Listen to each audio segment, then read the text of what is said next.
আর একটা পদ্ধতি জাভাস্ক্রিপ্টের filter method ব্যবহার করে কিভাবে আমরা একটা স্ট্রিং থেকে তার কনসোনেন্টগুলো কাউন্ট করে দিতে পারি।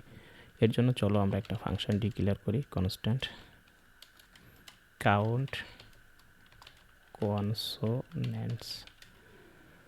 কনসোনেন্ট অবশ্যই প্যারামিটার হিসাবে আমাদেরকে একটা স্ট্রিং দিতে হবে এবং এখান থেকে আমাদেরকে রেজাল্টটা রিটার্ন করতে হবে। তো শুরুতে আমরা যে স্ট্রিংটা পাচ্ছি এই স্ট্রিংটার ভিতর আপার কেস লোয়ার কেস থাকতে পারে, তো এই জন্য আমরা স্ট্রিংটাকে সবগুলো লোয়ার কেসে কনভার্ট করে নিচ্ছি।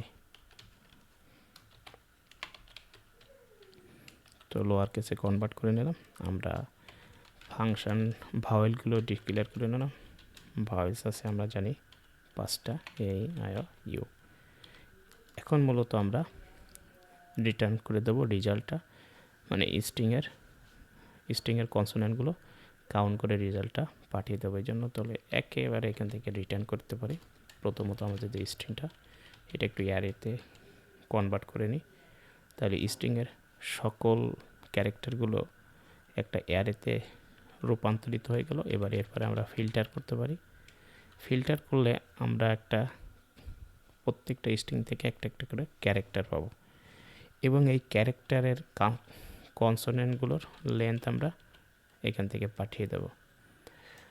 তো আসি আমার ফিল্টার মেথডের ভিতরের মূলত কাজটা করতে হবে। তো ফিল্টার মেথড একটা কলব্যাক ফাংশন নেই, কিন্তু ক্যারেক্টার। এই কলব্যাক ফাংশনের প্রত্যেকটা এলিমেন্ট হবে একটা করে ক্যারেক্টার, কারণ স্ট্রিং থেকে আমরা একটা একটা করে ক্যারেক্টার পাচ্ছি। এখন আমাদেরকে চেক করতে হবে এই ক্যারেক্টারগুলো এ থেকে জেডের ভিতরের ক্যারেক্টার কিনা। যেমন আমরা যদি কখনো একটা স্ট্রিং দেয় তাহলে ফুল স্টপ দিতে পারি, জিজ্ঞাসা চিহ্ন দিতে পারি, বিস্ময়কর চিহ্ন দিতে পারি, এই চিহ্নগুলো সে এড়িয়ে যাবে।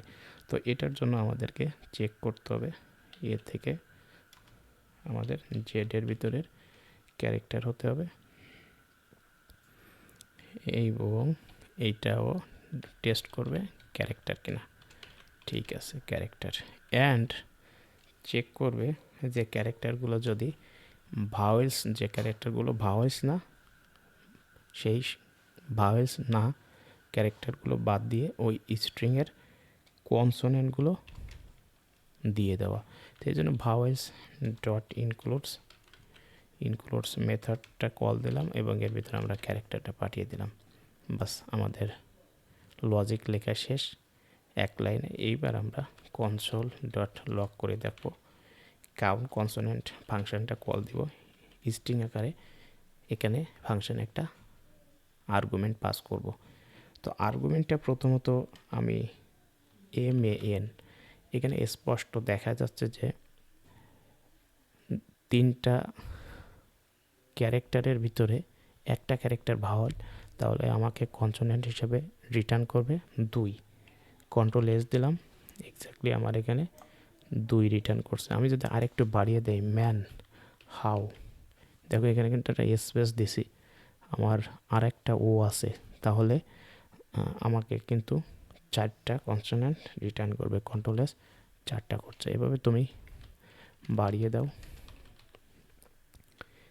এবং চেক করে দেখো তোমার এক্স্যাক্টলি আমাদের একটা স্ট্রিংয়ের ভিতর থেকে এক্স্যাক্ট কনস্ট্যান্টগুলো কাউন্ট করে দেখাচ্ছে।